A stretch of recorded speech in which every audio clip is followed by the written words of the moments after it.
नाम प्रताप सिंह। আপনি কোনটো ৱাৰ্ডৰ आमर तीनिगुटे 1 नम्बर गाँव आमर आदर्श गाँव है।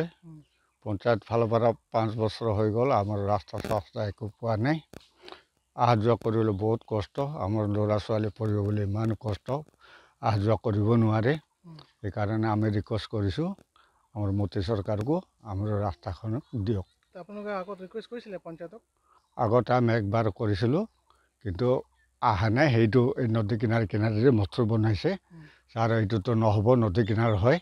কিন্তু আমি এইটো ৰাস্তা কাৰণে আমি ৰিকুৱেষ্ট কৰিছোঁ। আপোনাৰ গাঁৱৰ গোটেই ৰাস্তা বেয়া নেকি?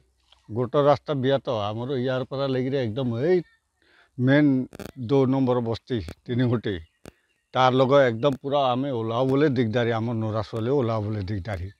আমি ল'ৰা ছোৱালী পঢ়াম না নিজে কষ্ট কৰি পানী যোগান চোগান নাই ছাৰ, একো নাই। সেইকাৰণে আমি মজুৰি কৰে ছাৰ, আৰু য'ত ত'ত আজি বগানতে কালি লেখা পানী ক'ত যায় আৰু হাজিৰা মজুৰি কৰিবলৈ। কাৰণ নৌকৰি চাকৰি নাই। নৌকৰি চাকৰি থাকিলেতো নিজৰ ব্যৱস্থা কৰিলে হয়, তেনেকৈ এটা নাই ছাৰ আমাৰ। কিন্তু আমাৰ এই ৰাস্তাখন দিলে আৰু ভাল হ'ব। আমাৰ কোৱা মতে আমি ইমান ক'ব বুলি বিচাৰিছোঁ আৰু।